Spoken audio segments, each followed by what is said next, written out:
Vamos a ir allá al libro de Job. Está antes del libro de los Salmos.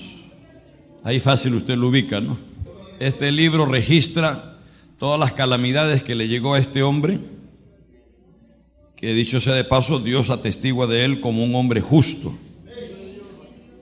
como un hombre santo, temeroso de Dios, perfecto y recto, apartado del mal. Mire las cualidades de este hombre, y Dios mismo atestigua. Y lo más resaltante es que él era un hombre rico, hermano. Materialmente era riquísimo. Dice que dentro de los orientales era más grande que todos.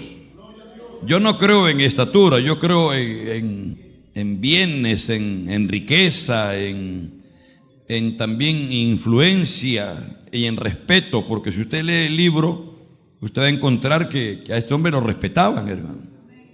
Es más, parece que tenía parte en lo que es el juzgar en la ciudad, porque dice que cuando él salía a la plaza, y era el lugar donde se juzgaba, dice que los jóvenes se ponían en pie cuando lo veían a Job entrar, y los ancianos se tapaban la boca, callaban, porque llegaba el hombre de Dios llamado Job, y era respetadísimo, era honrado, y era un hombre santo. Era padre de familia también, tenía 10 hijos. O sea, el hombre estaba equipado para toda buena obra. Como debe de estar equipado todo hombre de Dios, hermano. ¿Qué dicen los varones de hombre de Dios aquí? A ver. Bueno, capítulo 2, verso 3 al 7, hasta el 9 vamos a leer. En el nombre del Padre, del Hijo y del Espíritu Santo de Dios. Amén. Y Jehová dijo a Satanás: ¿no has considerado a mi siervo Job, que no hay otro como él en la tierra, varón perfecto y recto, temeroso de Dios y apartado del mal, y que todavía retiene su integridad, aun cuando tú me incitaste contra él para que lo arruinara sin causa? Respondiendo Satanás dijo a Jehová: piel por piel, todo lo que el hombre tiene dará por su vida, pero extiende ahora tu mano y toca su hueso y su carne, y verás si no blasfema contra ti en tu misma presencia. Jehová dijo a Satanás: he aquí, él está en tu mano, mas guarda su vida. Entonces salió como un rayo Satanás de la presencia de Jehová, e hirió a Job con una sarna maligna, desde la planta del pie hasta la coronilla de la cabeza. Y tomaba Job un tiesto para rascarse con él, y estaba sentado en medio de ceniza. Entonces le dijo su mujer: ¿aún retienes tu integridad? En negrillas pongo yo sarnoso, porque no está aquí, pues, ¿no? Pero se sobreentiende que la mujer lo estaba, por lo que lo veía, sarnoso, ¿no?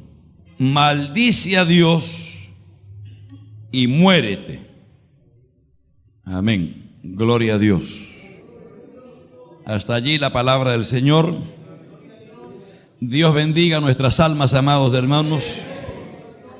El pueblo del Señor, contento y en victoria, dice: pueden sentarse, queridos hermanos.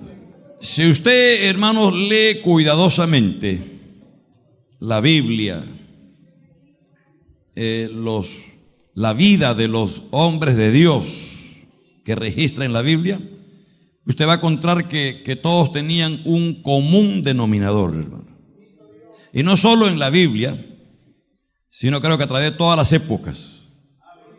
Ese común denominador es el sufrimiento en la vida del hombre y la mujer de Dios. Claro, la idea nada más, la idea de sufrimientos, la idea de padecimientos, la humanidad lo rechaza, hermano. La naturaleza humana rechaza esas cosas. Porque la naturaleza humana lo que quiere es simplemente vivir una vida de reposo, de tranquilidad, de sosiego. Gloria a Dios. Pero el Señor ha escogido este método maravilloso.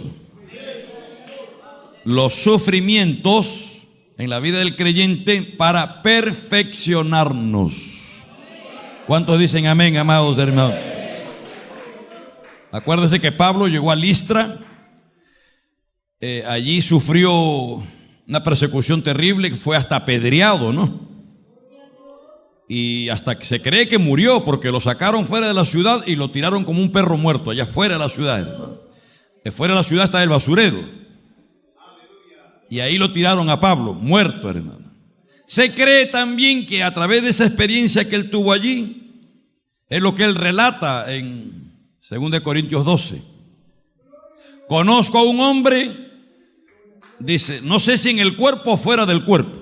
Las revelaciones eran tan grandes y poderosas que él no sabía distinguir si era en el cuerpo o fuera del cuerpo.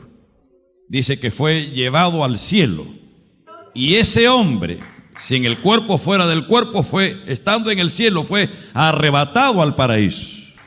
Después de esa experiencia que tuvo Pablo, dice la Biblia que Pablo se volvió a levantar, entró ahí en Listra, y no solo entró, sino que estableció la iglesia. Y no solo en Listra, Iconio y Derbe también. O sea, como diciendo, diablo, me has querido sacar de aquí. No, pues no, vas a ver que ahora pongo la iglesia aquí y también la pongo más allá en Iconio y la pongo también en Derbe. Aleluya. Alabado sea el nombre del Señor Jesús. Cristo vive, amado hermano. Ese era Pablo. Ese talante tenía Pablo, ese calibre tenía Pablo. Podemos decir que Pablo tampoco era una caña mecida por el viento. A él no lo asustaba ni el león Herodes, como le llamó, ¿no? O como le dijo el Señor, zorra. No lo asustaba, hermano. No lo asustaba a Pablo, no era una caña mecida por el viento, hermano. Pero cuando él sale y establece las iglesias, él dice que es necesario que a través de muchas pruebas y tribulaciones entremos en el reino de los cielos, dice. Y dice que es necesario que a través de pruebas y tribulaciones entremos al reino de los cielos. Y él dice también que si sufrimos con él, reinaremos con Cristo, ¿no? Si sufrimos con Cristo, reinaremos con Cristo. Si le negáremos, él también nos negará. Si fuéramos infieles, él permanece fiel. Él no puede negarse a sí mismo. Es decir, él no puede ir, hermanos, contra su naturaleza. Su naturaleza es él es fiel, hermano. Ahora, la fidelidad de Dios, porque Pablo dice también en 1 Corintios 10:13, no os ha sobrevenido ninguna tentación que no sea humana, pero fiel es Dios, que no dejará que seamos probados más de lo que podemos soportar, y que juntamente con la tentación Él dará la salida para que podáis huir. Amén. Dice huir, soportar. Dios quiere, hermano, ahí quiere Él formarnos. Allí en medio del fragor de la batalla, Él no quiere que salgamos huyendo, allí quiere que permanezcamos. En medio de las balas que cruzan y atraviesan, en medio del fragor, ahí Él que quiere, allí formarnos, fraguarnos. Él quiere darnos el temple del acerado. Es en el fuego. Pedro dijo que las pruebas son necesarias para nuestra vida, porque el oro perecedero es probado con el fuego. Pues cuanto más vuestra fe, más precioso que el oro. Tenemos que ser probados. Dije, tenemos que ser probados para ser aprobados. Nadie puede ser aprobado si primero no pasa la prueba. Ahora, la confianza que tenemos es que las pruebas Dios va a enviar según nuestra capacidad. Yo creo que yo no hubiera podido soportar lo que Job soportó, y usted tampoco. Ahora, Dios sabía quién era Job, pues. ¿Sabía quién era Job o no, hermano? Claro, si él mismo lo dice, ¿no has considerado a mi siervo Job, que no hay otro como él en la tierra? Y Dios sí puede decir eso. Una vez escuché a un hombre que le dijo a otro hombre, no hay otro hombre más grande que usted en la tierra. Y yo digo, eso es falso, porque para decir eso, el que dijo tiene que conocer a todos los hombres del mundo Y no conocerlos por nombre, sino conocerlos, tener relación con ellos. Y después que ha conocido a todos los hombres, entonces puede decir. Pero así somos los hombres, pues, hermano. Somos muy ligeros de boca, hermano. Solamente dijo amén él. Pero Dios sí conoce a todos los hombres. ¿Dios te conoce o no te conoce a ti? Te conoce por nombre. Me diste nombre. Yo soy la niña de tus ojos. Aleluya. Gloria al nombre de Dios. ¿No has considerado a mi siervo Job, que no hay otro como él en la tierra, varón perfecto y recto, temeroso de Dios y apartado del mal, y que todavía retiene su integridad? O sea, a eso se añade que el hombre era de unas convicciones increíbles, hermano.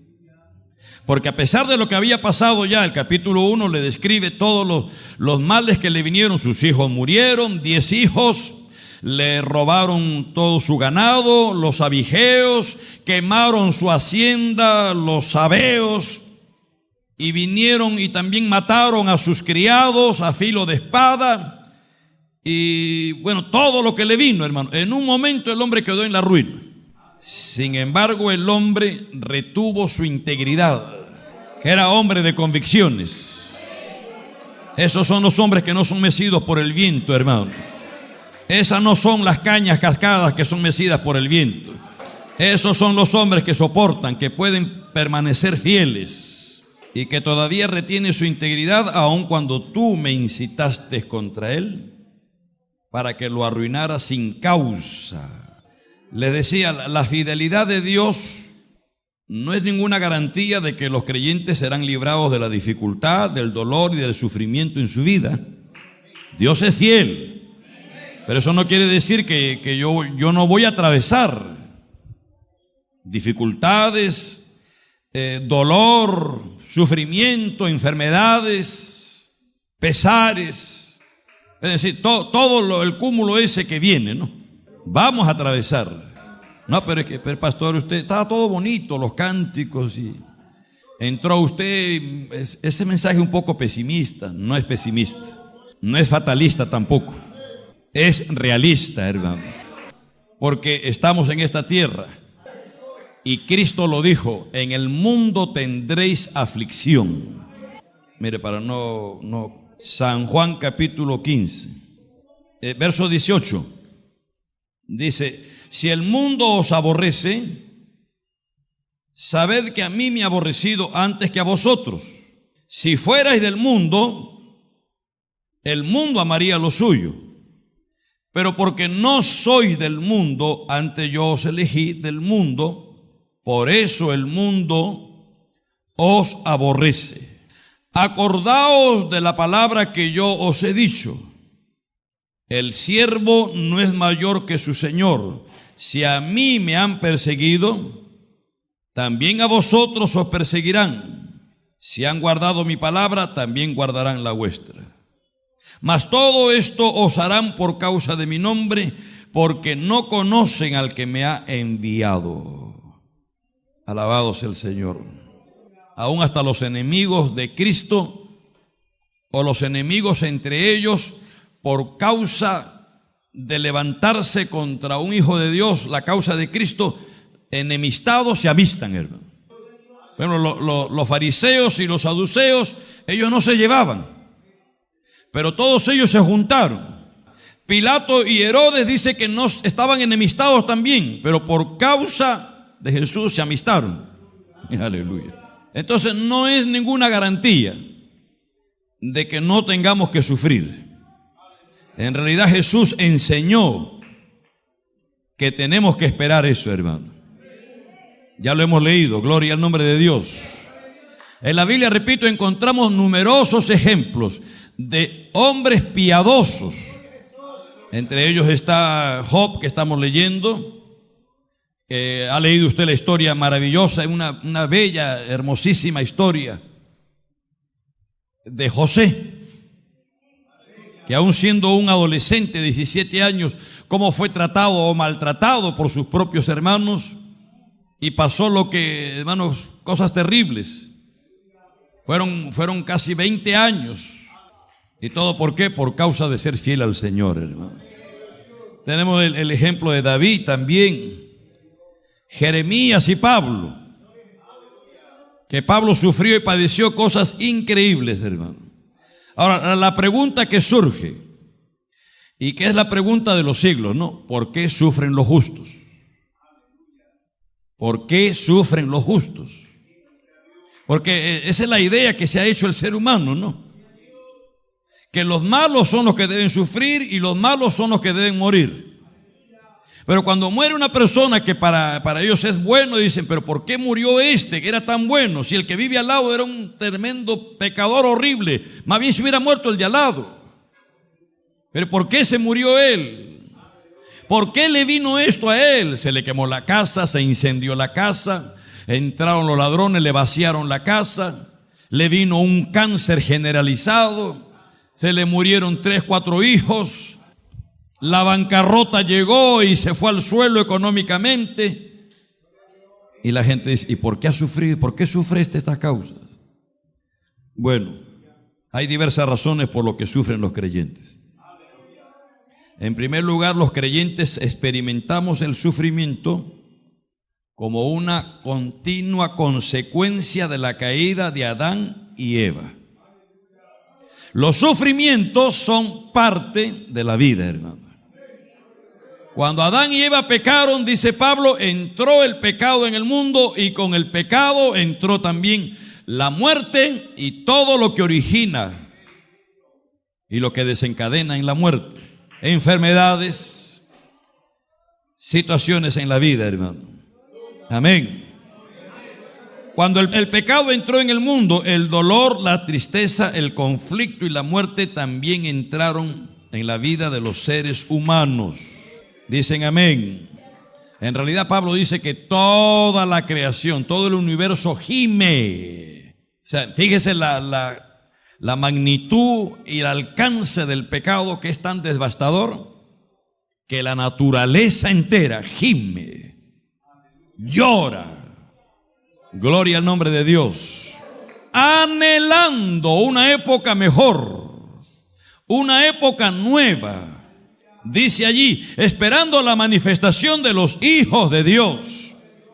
La naturaleza espera una época nueva, un cielo nuevo y una tierra nueva. ¿Qué hay que hacer en tal caso? Porque los creyentes sufrimos como consecuencia del pecado que ha entrado. Y sufren todos los hombres. ¿Qué hay que hacer? Bueno, hay que depender de la gracia de Dios. Hay que depender de la fortaleza de Dios.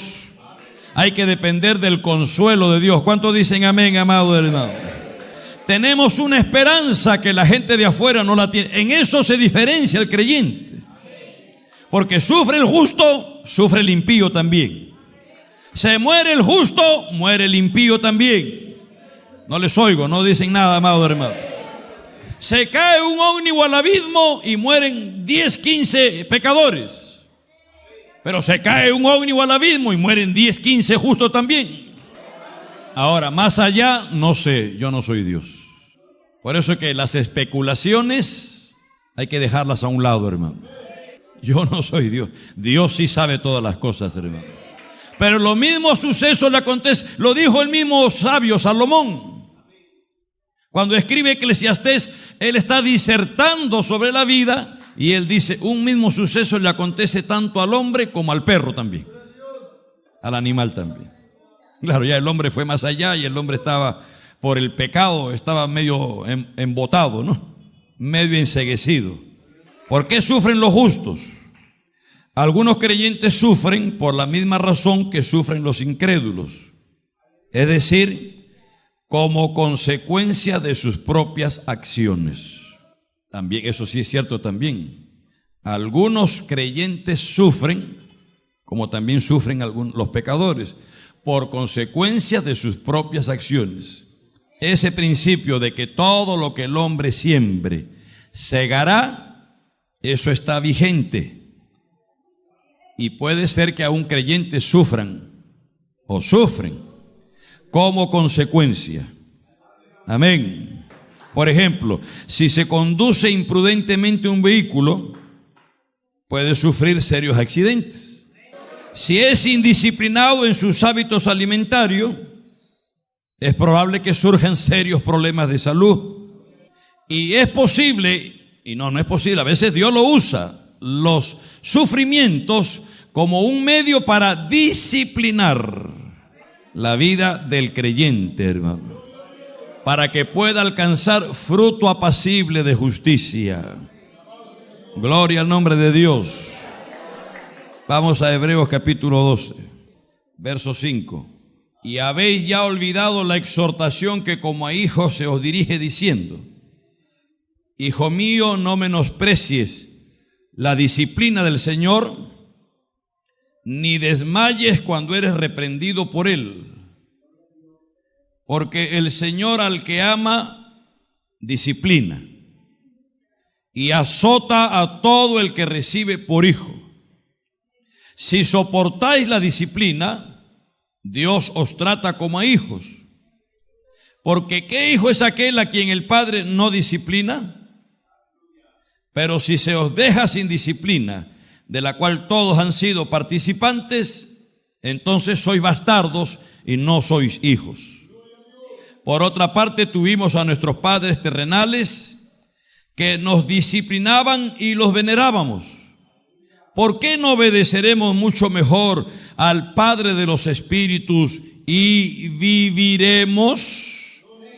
Y aquellos, los padres terrenales, ciertamente por pocos días nos disciplinaban como a ellos les parecía, pero el Padre de los Espíritus, para lo que nos es provechoso, para que participemos de su santidad.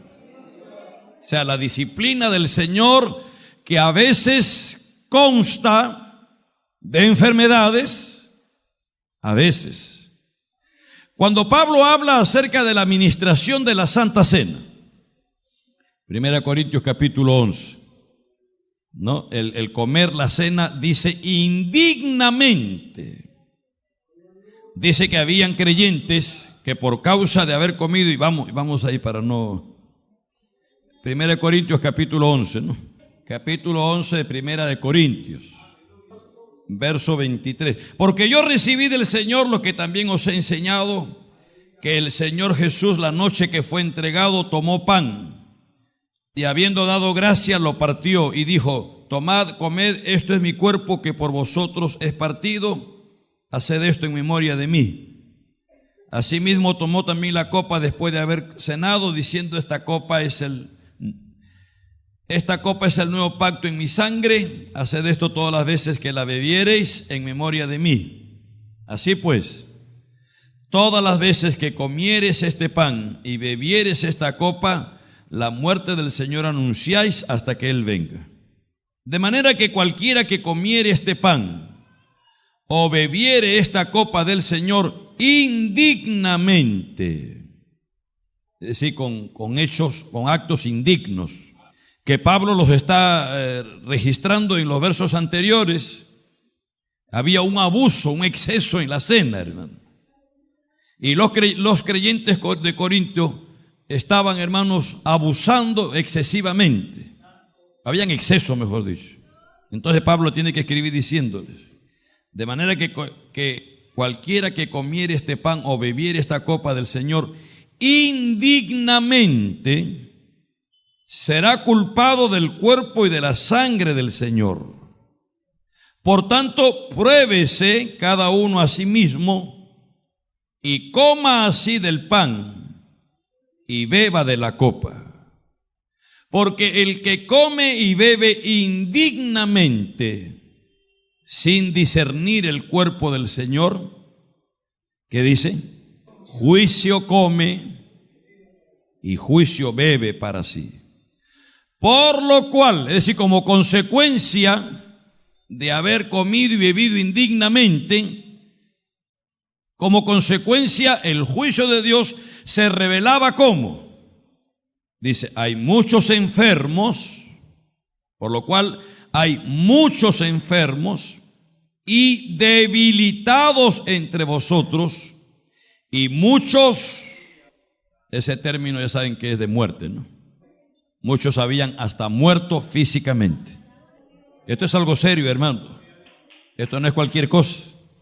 La cena del Señor, recuerde que es un sacramento, es decir, un mandamiento sagrado que el Señor dejó antes de irse. Él dejó 2 mandamientos o sacramentos más: la cena, la Santa Cena, y el bautismo en agua, que son los 2 sacramentos. Entonces dice: por lo cual hay muchos enfermos y debilitados entre vosotros, y muchos han muerto. Si pues nos examinásemos a nosotros mismos, no seríamos juzgados, mas siendo juzgados somos castigados por el Señor, para que no seamos condenados con el mundo. Ahí es que entra la disciplina que estamos hablando. O sea, Dios no quiere que seamos condenados como el mundo es condenado. Ahora, Dios nos da, mire la prerrogativa que Dios nos da, la condescendencia de Dios, que habla Romanos 2, ¿no? Su condescendencia, su bondad. Él permite que nosotros nos examinemos, nos escudriñemos, nos analicemos, antes que venga Él a examinarnos. Pero dice que Dios nos disciplina y Dios nos castiga, porque Dios no quiere que nadie se pierda, amado hermano. Yo recuerdo una hermana hace tantos años, una buena hermana, pero un día terminó una enfermedad y terminó con cáncer, y estaba ya en el lecho, ya postrimerías para morirse. Allí ella reaccionó, hermano. Una vez llevándole la cena, ministrándole allí en su cama, en su lecho, porque ella no podía llegar al templo. Pues se le llevó la cena allí, obreros, bueno, a ministrarle. Y allí ella entonces, estando ya en medio ya para morirse, hermano, el cáncer le había consumido la carne. Ella entonces reconoció y se humilló, hermano. Su pecado no era adulterio y nada de esas cosas, su pecado era orgullo y soberbia, hermano. Qué terrible, ¿no? Gloria a Dios. Pero ella tomó la cena allí en paz, y después ya al poco tiempo murió en paz también, hermano. Yo creo que se fue con el Señor. ¿Qué dicen ustedes, hermano? Esto es lo que Pablo también habla cuando dice, vamos ahí un poco más atrás, 1 Corintios, el capítulo 5, ¿no? Retroceda un poquito, el capítulo 5. Dice: de cierto se oye que hay entre vosotros fornicación, y tal fornicación cual ni aún se nombra entre los gentiles, tanto que alguno tiene la mujer de su padre. Y vosotros estáis envanecidos. ¿No debierais más bien haberos lamentado para que fuese quitado de en medio de vosotros el que cometió tal acción? Ciertamente yo, como ausente en cuerpo, pero presente en espíritu, ya como presente he juzgado al que tal cosa ha hecho. En el nombre de nuestro Señor Jesucristo, reunidos vosotros y mi espíritu, con el poder de nuestro Señor Jesucristo, el tal sea entregado a Satanás. Qué fuerte, qué terrible este Pablo. No tenía misericordia. Algunos, los mismos corintios lo consideraban sin misericordia, hermano. El tal sea entregado a Satanás para destrucción de la carne, a fin de que el espíritu sea salvo en el día del Señor Jesús. ¿No? Algunos que no entienden las cosas espirituales juzgan carnalmente, y entonces lo tenían a Pablo como un hombre despiadado, implacable, sin misericordia, y era todo lo contrario. Pablo quería que ese hombre se arrepintiera, pero por lo visto el hombre no se arrepentía, era un sinvergüenza. Porque para cometer ese pecado en la congregación, estar con la mujer de su padre, su madrastra, qué terrible. Y parece que el hombre lo hacía con jactancia y sinvergüenza, se paseaba por medio de la congregación. Pablo estaba manifestando aquel celo que tuvo Cristo, aquel celo que tuvo también este hombre, creo, llamado Fines, ¿no? Que en medio de toda esa vorágine de pasiones que había en el pueblo de Israel, dice que un hebreo cargando otra mujer en el hombro pasó delante descaradamente por enfrente de Moisés y se la llevó a una tienda. El pueblo estaba desenfrenado, hermano. Y comenzó a caer el juicio de Dios y comenzaron a morir las personas. Pero dice un hombre, creo que fue Fines, ¿no? Cuando vio este acto de ese hombre descaradamente, aún delante de Moisés pasó y se fue a la tienda y comenzó a tener relaciones allí, fornicando. Este hombre entró con una lanza. Estaba ardiendo en celo. Ese celo que Jesús también manifestó. Cuando hizo un látigo y tumbó las mesas de los cambistas, echó las monedas y todos los animales del templo, porque él dijo: mi casa, casa de oración será llamada, ha dicho Dios. Ese mismo celo también lo tenía Pablo, que dice que su espíritu se enardecía. Este hombre entró en la tienda donde estaba fornicando ese hombre con esa mujer y dice que los atravesó a los dos. Con la lanza los atravesó a los dos, el hombre y la mujer, ahí los dos quedaron atravesados. Y eso hizo que el furor de Jehová cesara. Gloria a Dios. Entonces Pablo dice que se ha entregado a Satanás para destrucción de la carne, a fin de que el espíritu sea salvo en el día del Señor. ¿Qué significa eso? ¿Usted entiende qué significa eso? Creo que lo entiende, ¿no? Ese entregarlo a Satanás es para que, mire, el diablo haga con su cuerpo, lo haga añicos. Yo no sé cómo, como sea. Que le pase un tráiler por encima, pero que no se muera. Que lo despedace, que no le quede un hueso entero. Y que termine en el hospital ahí tirado muriéndose. Y allí se arrepienta, clame. Qué duro, ¿no? Qué duro, qué implacable, ¿no? Pero es que cuando se ve con la mente de Cristo, que mire, lo que el espíritu al lado de la carne, ¿qué vale más? La carne no vale nada, hermano. Hoy estamos aquí, mañana estamos apestando. Ahí cuando estaban embalsamando al hermano Salomón, que fuimos allá a verle, le metían unas agujas así de ese tamaño aquí en la barriga y le sacaban líquido, le sacaron como 1 litro de líquido, que el hombre decía que si le dejamos ese líquido va a apestar peor, decía. Ya está apestando, pero si le dejamos el líquido va a apestar peor. Y le sacaron el líquido, el producto del cáncer estaba todo, para que apestara menos. Eso es lo que somos, hermano.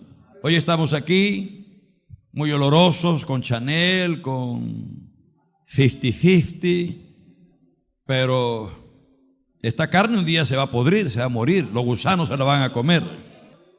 Por eso el que vive para esta carne, dice Romanos 2, dice, el que vive satisfaciendo esta carne, el que anda en la carne, Romanos 8, el que piensa en las cosas de la carne, el que se ocupa de las cosas de la carne, el que anda en la carne, dice que segará ira, enojo y maldición, porque los deseos de la carne son contra el espíritu.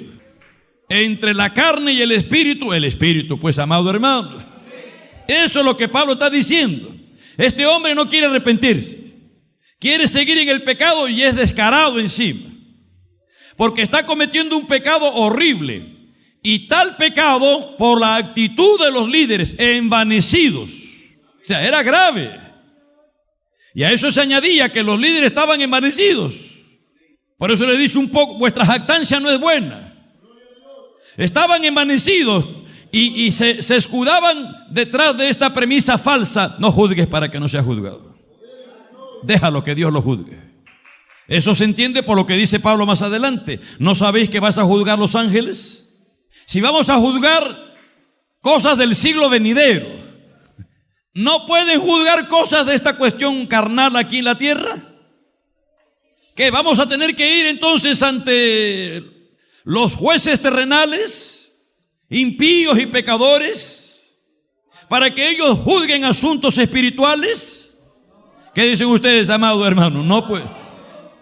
Y Pablo le dice que no hay ni siquiera uno ahí entendido entre vosotros que pueda juzgar. No hay ni uno. O sea, era grave lo que estaba haciendo, porque ese pecado, la tolerancia de ese pecado, estaba trayendo lo que Pablo dice: un poco de levadura leuda toda la masa. La iglesia se va a corromper, lo que le está diciendo.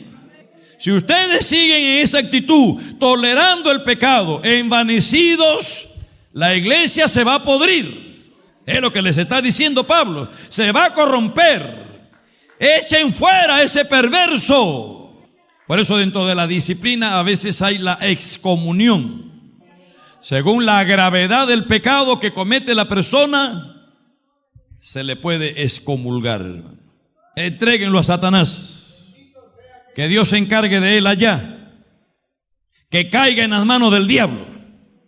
Y en medio de su lujuria y su pecado, que le venga algo. Un SIDA. Yo vi a un creyente así. Bueno, he visto muchas personas bajo el SIDA, hermanos, derrumbados, ¿eh? Pero un creyente acá. Este creyente se fue de Lima, viajó a provincia, estuvo por Huánuco, creo, no sé cuántos meses, casi un año, 10 meses. Cuando regresó después, habló conmigo. El hombre yo lo vi mal, su semblante mal, hermano. Espiritualmente estaba mal. Y él me dijo a mí, se confesó, ¿no?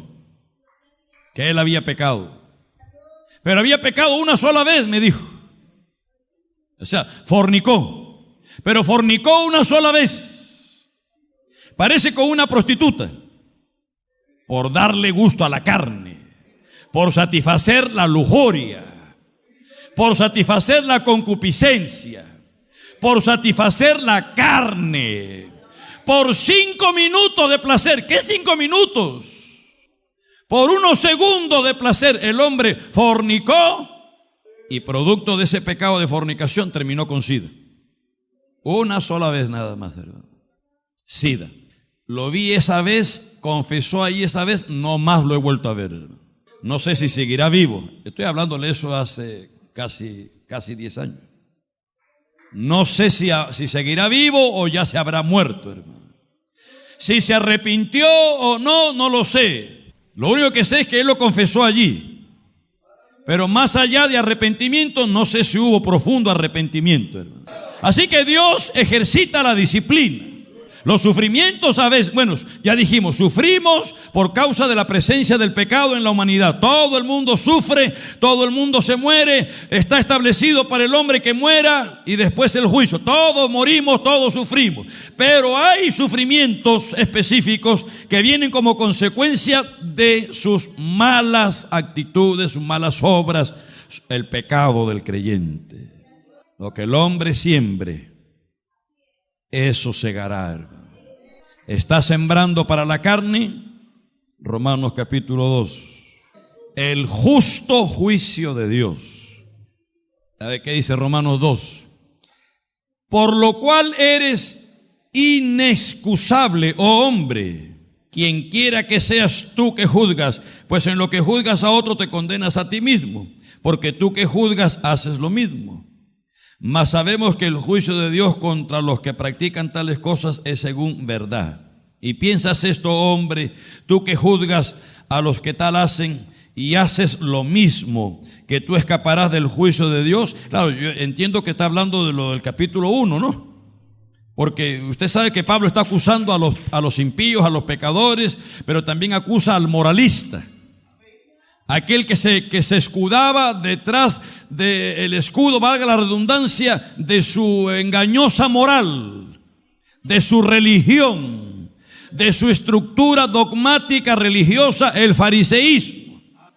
Y entonces ellos creían, como ya hablamos la otra noche en tiempo de Jeremías, que porque ellos tenían el templo de Jehová, porque ellos juraban, vive Jehová, porque ellos decían, somos el pueblo de Dios, porque ellos decían, tenemos el decálogo, tenemos la ley mosaica, tenemos la estructura fariseaca, gloria al nombre de Dios. Ellos confiaban y se ufanaban, pero una falsa confianza. Cuando Jeremías les dice, han dejado a Dios y Dios los ha dejado a ustedes, ellos decían, imposible, Jehová está con nosotros. Falsa seguridad, hermano. Igualito estaban aquí estos moralistas. Juzgaban a los impíos, pero ellos hacían lo mismo. Salte un ratito al verso 17.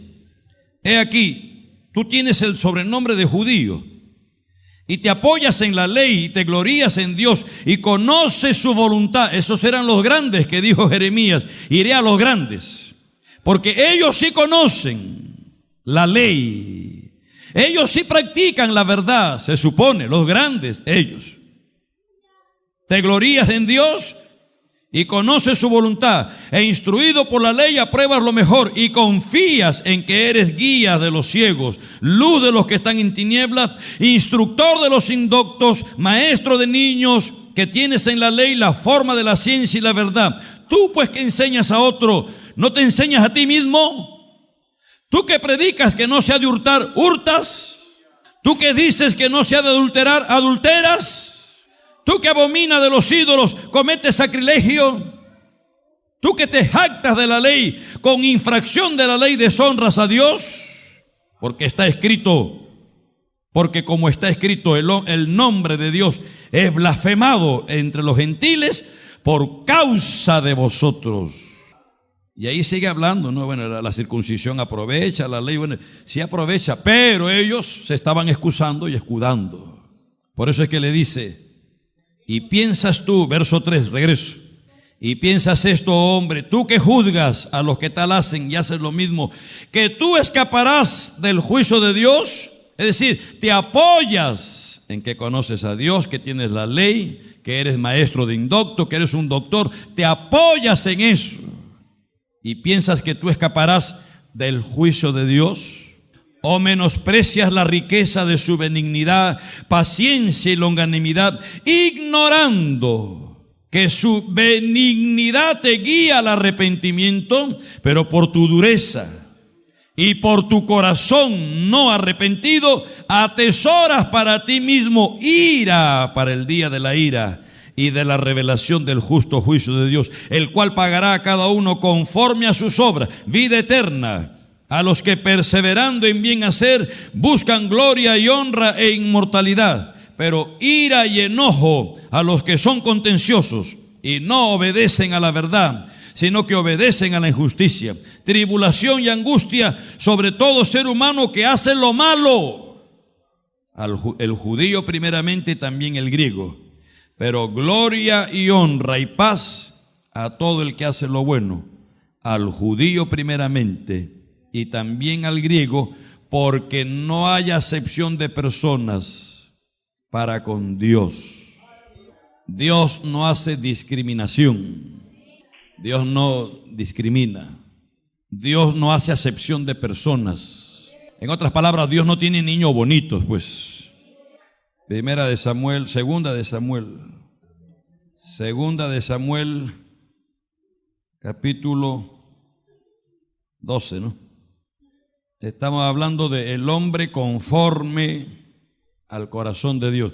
En el capítulo 11, el verso 26 dice, de segunda de Samuel, oyendo la mujer de Urías, que su marido Urías era muerto, hizo duelo por su marido. Y pasado el luto envió David y la trajo a su casa. Y fue ella su mujer, y le dio a luz un hijo. Mas esto que David había hecho fue desagradable ante los ojos de Jehová. Esto que había hecho, ¿qué cosa había hecho? Le había quitado la mujer a Urías, Betsabé, hija de Elián, uno de sus 36 valientes que estaban peleando la batalla. Le quitó la mujer a Urías, que también estaba peleando la batalla allá al frente, la batalla de David, el rey. No le importó. No le importó que era hija de Elián, uno de los 36 más valientes que tuvo todo su ejército de miles.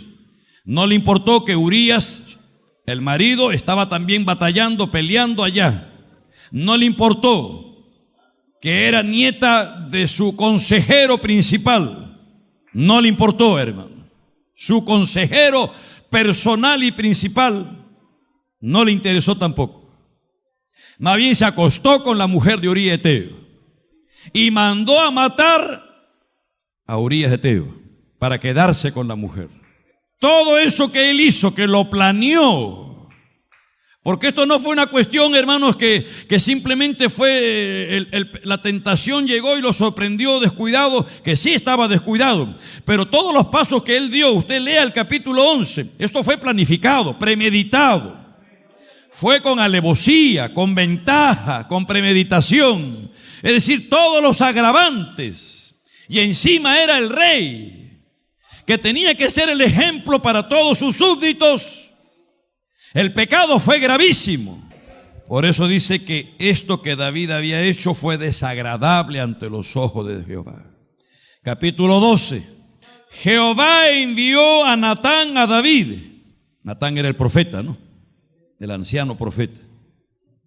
Y viniendo a él le dijo: habían dos hombres en una ciudad. El uno era rico y el otro era pobre. El rico tenía numerosas ovejas y vacas, pero el pobre no tenía más que una sola corderita, que él había comprado y criado, y que había crecido con él y con sus hijos juntamente, comiendo de su bocado y bebiendo de su vaso y durmiendo en su seno, y la tenía como a una hija. Y vino uno de camino al hombre rico, y éste no quiso tomar de sus ovejas y de sus vacas para guisar para el caminante que había venido a él, sino que tomó la oveja de aquel hombre pobre y la preparó para aquel que había venido a él.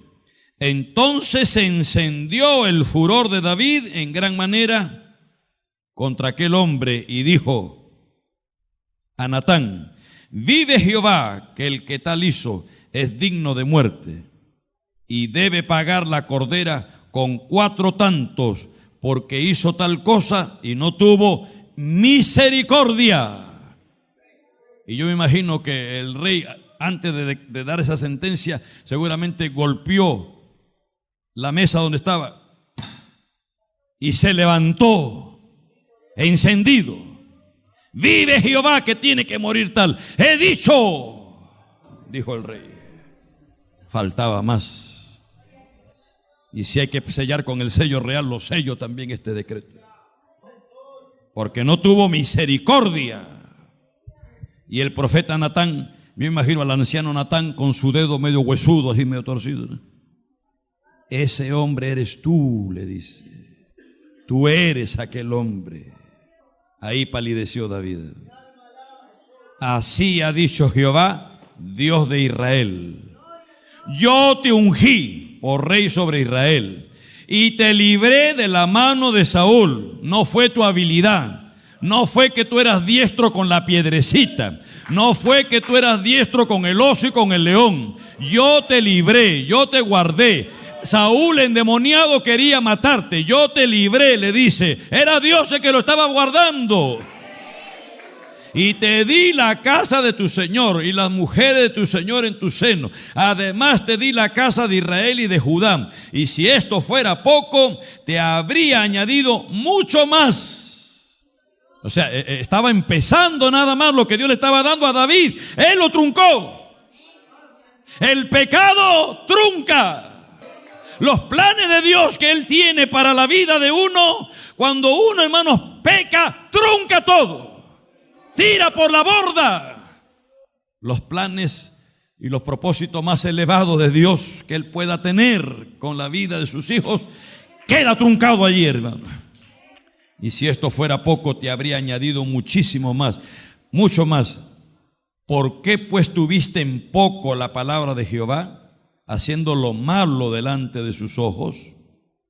A Urías Heteo heriste a espada y tomaste por mujer a su mujer, y a él lo mataste con la espada de los hijos de Amón, por lo cual ahora no se apartará jamás de tu casa la espada, por cuanto me menospreciaste y tomaste la mujer de Urías Heteo para que fuese tu mujer.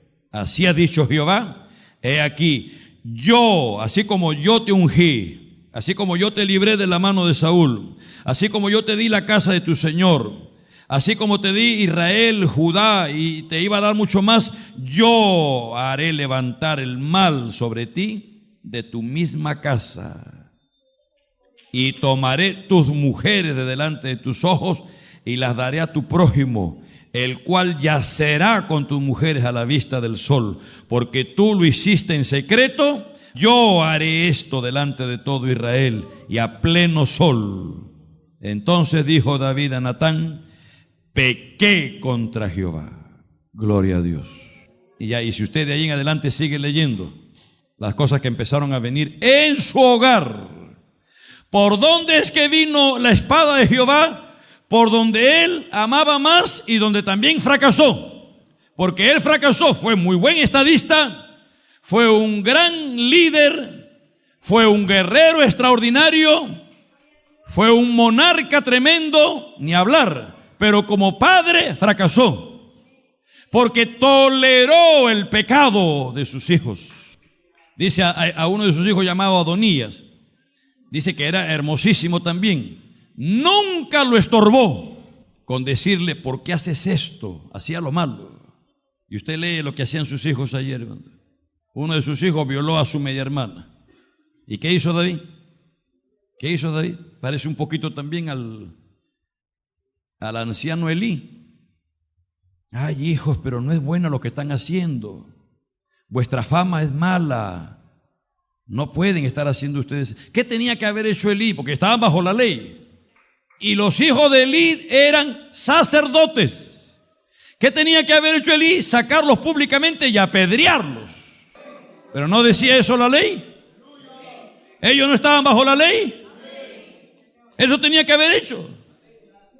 Pero como no lo hizo, entonces Dios se fue contra Elí. Y mire lo que vino. Primera de Samuel, capítulo 2 de Primera de Samuel, verso 12. Y los hijos de Elí eran hombres impíos y no tenían conocimiento de Jehová, pero eran sacerdotes. Qué terrible. Por eso dijo ya el hermano Ortiz, ¿no?, que hay ministros sin ministerio y hay ministerios sin ministros. Dice que eran impíos, no tenían conocimiento de Jehová, y era costumbre de los sacerdotes con el pueblo, ya lo habían hecho costumbre, que cuando alguno ofrecía sacrificio venía el criado del sacerdote, ni siquiera él mandaba a su criado, mientras se cocía la carne, trayendo en su mano un garfio de 3 dientes, venía con un tenedor grandazo de 3 dientes, y lo metía en el perol, en la olla, en el caldero, en la marmita, y todo lo que sacaba el tenedor, ese garfio, el sacerdote lo tomaba para sí. De esta manera hacían en todo Israel, con todo Israel que venía a Silo. Asimismo, antes de quemar la grosura, venía el criado del sacerdote y decía al que sacrificaba: da carne que asar para el sacerdote, porque no tomará de ti carne cocida sino cruda. Y si el hombre respondía: quemen la grosura primero y después toma tanto como quieras, él respondía: no, sino dámela ahora mismo, de otra manera yo la tomaré por la fuerza. O sea, al sacerdote le pertenecía, le correspondía tomar parte del sacrificio, de la carne sacrificada. Es más, hasta le correspondían las partes selectas. Al sumo sacerdote le daban la espaldilla, que es el lomo fino, esta parte de acá. El lomo fino le pertenecía, le correspondía. Pero primero tenían que sacrificar, ofrecer a Jehová el sacrificio, quemar la grosura como olor fragante. Pero ellos decían, como eran impíos, no conocían a Dios y no le importaba, cometían sacrilegio. Mandaban al criado porque eran tan haraganes que ni ellos mismos iban. Y entonces venía el criado con el tenedor y metía en la olla, en la sartén, en la marmita o en el caldero. Y lo que sacaba, las carnes, eso era para él. Entonces el judío temeroso de Dios decía: no hagan así, porque primero hay que sacrificar, hay que quemar la grosura y después agarra lo que te corresponda, si al final te pertenece. Pero ellos eran tan impíos que decían: no, ¿me lo das o lo agarro por la fuerza?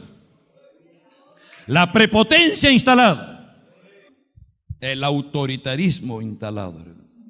Dice el verso 17: era pues muy grande delante de Jehová el pecado de los jóvenes, porque los hombres menospreciaban las ofrendas de Jehová. Y fíjese lo que dice el verso 18, en un contraste tremendo, ¿no? Y el joven Samuel ministraba en la presencia de Jehová, vestido de un efod de lino. Verso 22, pero Elí era muy viejo y oía de todo lo que sus hijos hacían con todo Israel, y cómo dormían con las mujeres que velaban a la puerta del tabernáculo de reunión. Qué terrible, hermano. Eran impíos, pues. Eran impíos. Y les dijo, Elí les decía: ¿por qué hacéis cosas semejantes? Porque yo oigo de todo este pueblo vuestros malos procederes. No, hijitos míos, porque no es buena fama la que yo oigo, pues hacéis pecar al pueblo de Jehová. Si pecare el hombre contra el hombre, los jueces le juzgarán, mas si alguno pecare contra Jehová, ¿quién rogará por él? Pero ellos no oyeron la voz de su padre, porque Jehová había resuelto hacerlos morir. Verso 27. Pero vamos a seguir, ¿no? Y el joven Samuel iba creciendo y era acepto delante de Dios y delante de los hombres. ¿Cómo se contrasta, no? ¿Qué nos enseña esto? Mire, yo le digo que aún en la más densa tiniebla de degeneración, en la corrupción más grande, se puede vivir para Dios, amados hermanos. Porque si a eso, todo eso añade, impíos, pecadores, no tenían conocimiento de Dios, Elí estaba ya viejo, ciego, 2 veces, ciego física y ciego espiritualmente. Si a eso usted añade que la lámpara en el tabernáculo estaba a punto de apagarse, que no había visión con frecuencia, que la palabra escaseaba, en ese ambiente, hermano, de anarquía espiritual, de tinieblas espiritual y de anarquía moral, hermano, es imposible, pero había un hombre allí, un joven, Samuel. El contraste es eso. Sí se puede vivir para Dios. ¿Cuántos dicen amén? Y el verso 27 dice: y vino un varón de Dios a Elí y le dijo: así ha dicho Jehová, ¿no me manifestó yo claramente a la casa de tu padre cuando estaban en Egipto en casa de Faraón?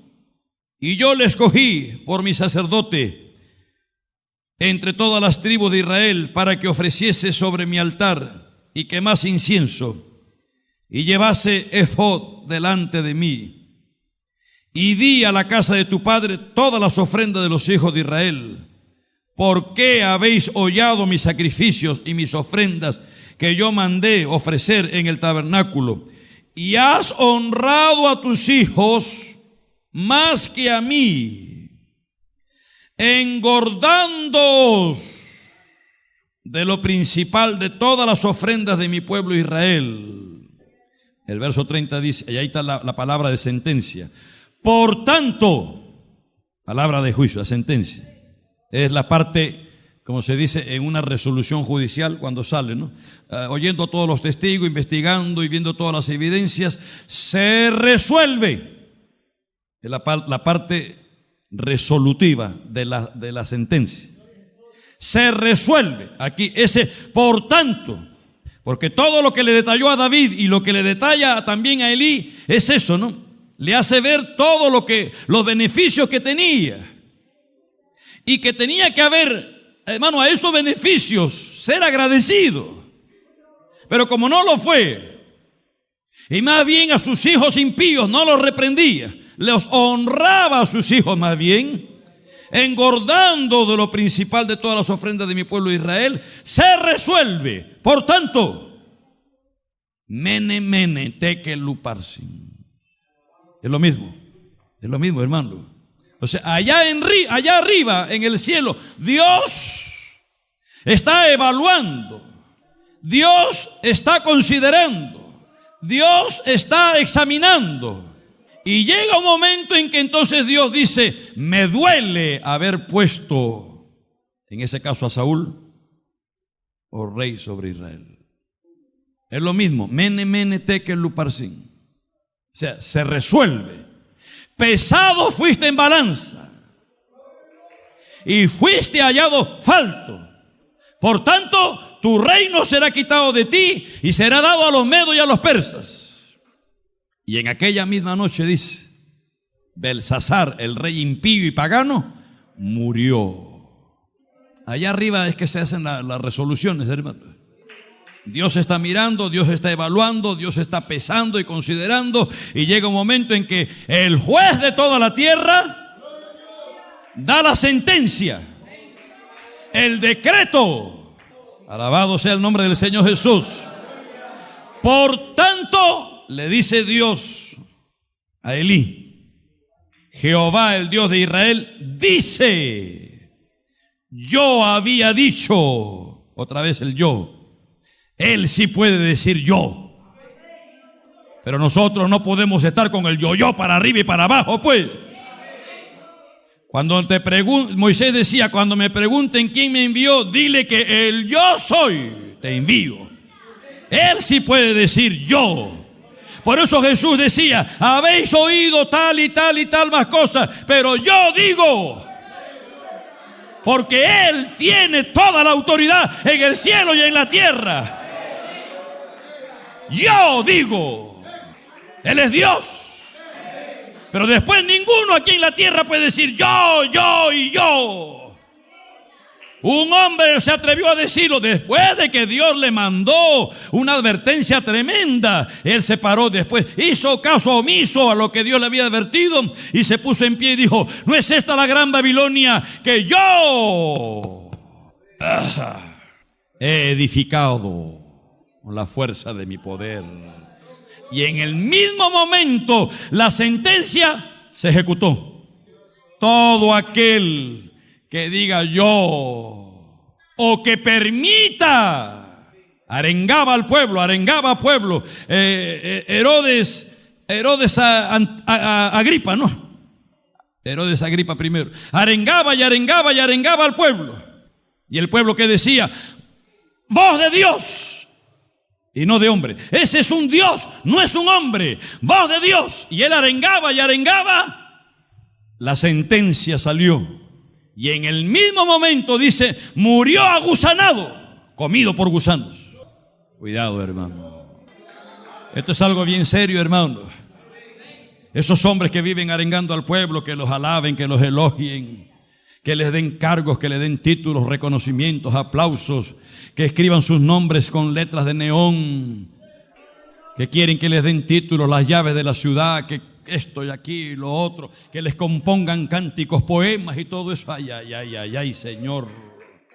¿Me están oyendo, amados hermanos? Cristo vive. Llega un momento en que la sentencia de Dios sale. De que va a salir, sale, hermano. El único que tenemos que adorar y alabar y exaltar es Jesucristo el Señor.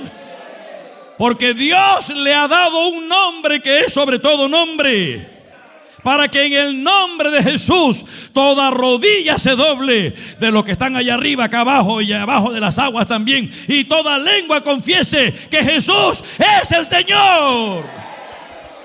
Eso es lo que tenemos que hacer: confesar, declarar, como hizo Juan el Bautista, que confesó, no negó.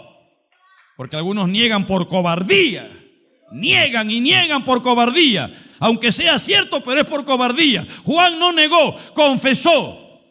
Y lo dice bien claro Juan y lo repite, no negó, confesó. Porque el hombre no tenía temor a los hombres. Hermano, a los hombres no hay que tenerle miedo. A los hombres se les respeta. El que merece respeto, respeto. El que merece honra, honra. Pero miedo a los hombres no. Por eso Jesús decía, vayan y díganle a esa zorra. ¿Quién era la zorra? Herodes Antipas. Díganle a esa zorra que yo hago mi obra hoy, mañana y el tercer día la continúo. Aleluya, gloria al nombre de Dios. Él no le tenía miedo ni a Pilato. Pilato le dijo, tú no sabes que tengo autoridad para soltarte o para matarte. Ninguna autoridad tendrías si no te fuera dada de arriba. Así que mayor pecado tiene el que me entregó a ti. Aleluya. Oh, gloria al nombre de Dios. El hombre de Dios tiene que ser, hermano, de un talante, de una fibra moral, y, hermano, que no puede ser quebrantado. El hombre de Dios no puede ser una caña mecida por el viento. El hombre de Dios no puede, hermano, anhelar vestimentas delicadas, títulos y honores. No, Señor. ¿Cuáles son nuestras credenciales? ¿Cuáles son nuestros reconocimientos? Los sufrimientos. Pablo dice que a los apóstoles el Señor los ha exhibido. Los ha exhibido como muertos. Los ha exhibido ante los hombres, ante los ángeles, ante los principados satánicos, ante los cielos. Los ha exhibido. ¿Qué cosa ha exhibido? Como hombres que sufren por la causa de Cristo. El hombre y la mujer de Dios, sus credenciales son sufrimientos. Pero como alguien dijo, no, hoy la exitocracia. La gente anda detrás del éxito. ¿Y cuál es el éxito? Dedicarle a multitudes, dormir en hoteles 5 estrellas, porque si duerme en hotel de una, ni siquiera una estrella, de una punta de estrella nada más, no, Pablo sufría, y llegaron un momento en que le dijeron: tú tienes que ser azotado por Dios, porque tú no puedes ser un hombre de Dios, no puedes sufrir tanto. Tú tienes que estar bajo el azote de Dios. Tienes que estar bajo el castigo de Dios, porque no puedes ser un hombre de Dios que sufra tanto y tanto. Estás bajo el juicio, el azote de Dios. He dicho, así habían los... Gloria a Dios, hermano. Santo es el Señor Jesús. Pero terminemos con la parte resolutiva de la sentencia que el Señor, qué triste, hermano, que Elí a sus años tuviera que escuchar esto. Dice que era un hombre tan pesado y estaba tan anciano y ciego, pero no solamente ciego físicamente, espiritualmente, porque no discernía. Cuando Dios llamaba a Samuel, Samuel, hasta ese momento no se le había revelado la palabra de Dios. Corría donde Elí, y Elí, que estaba roncando, Samuel venía y le decía: sí, ¿para qué me llama, Señor? Aquí estoy. Le decía el viejo Elí: vete a dormir, yo no te he llamado.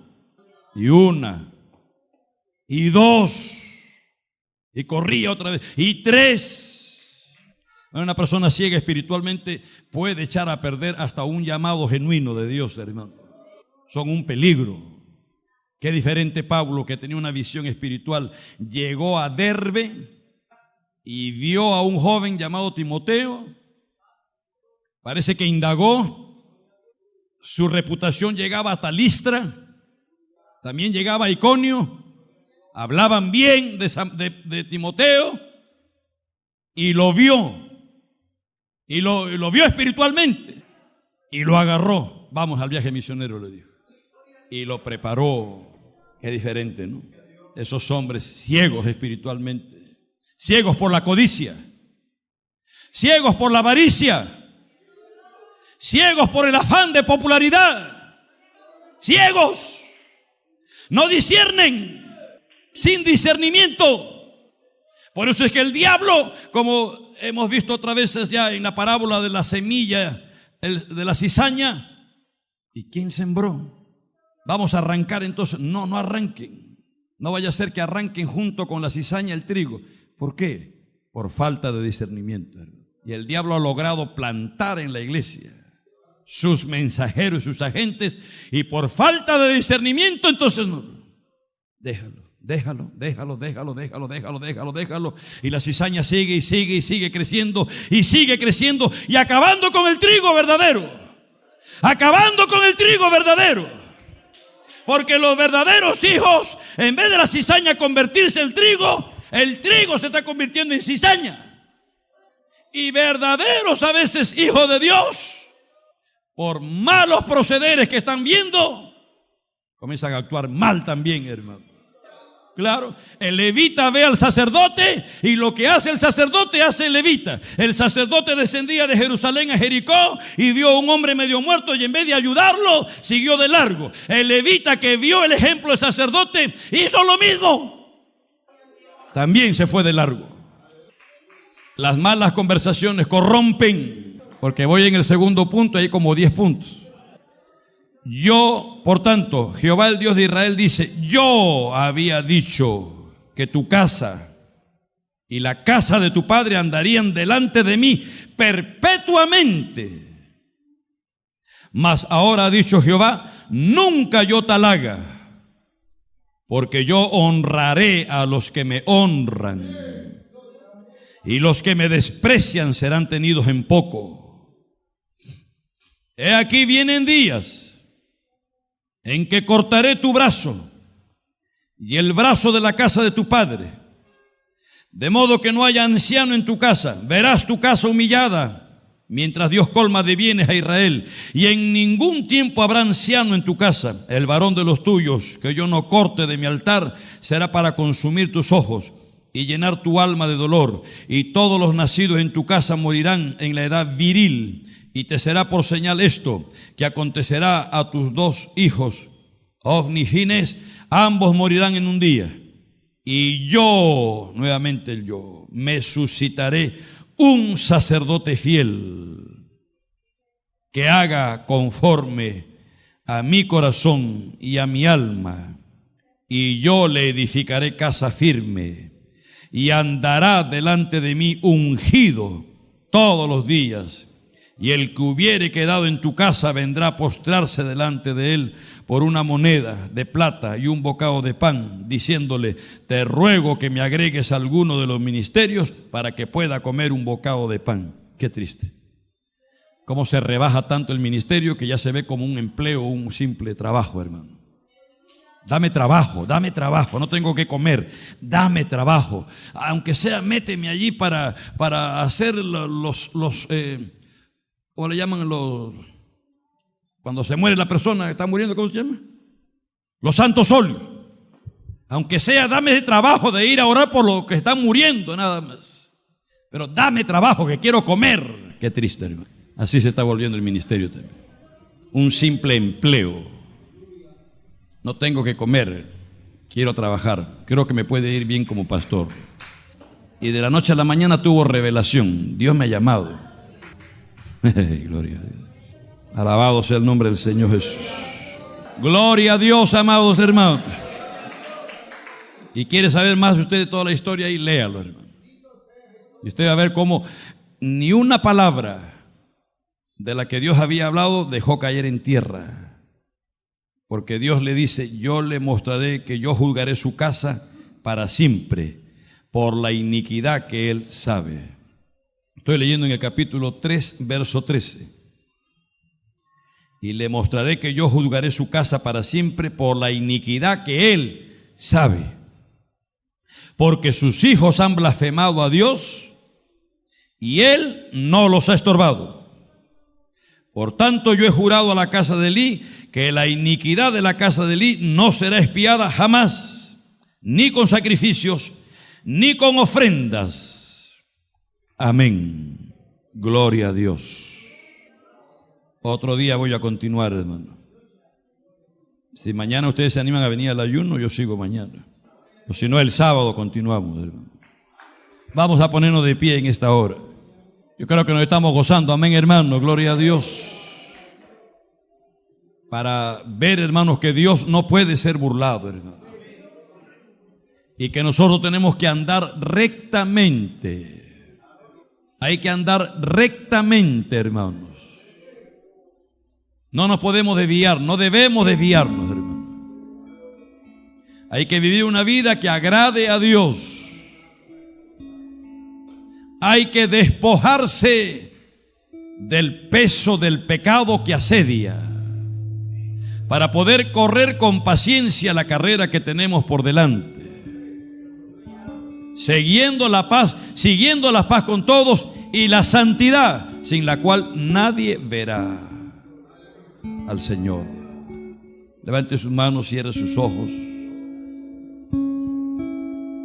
Vamos a agradecer a Dios en esta hora. Gracias, Señor, te damos. Bendito sea tu nombre, Señor. Padre Santo, tu palabra, a la vez que es alimento a nuestra alma, nos hace temblar también, Señor.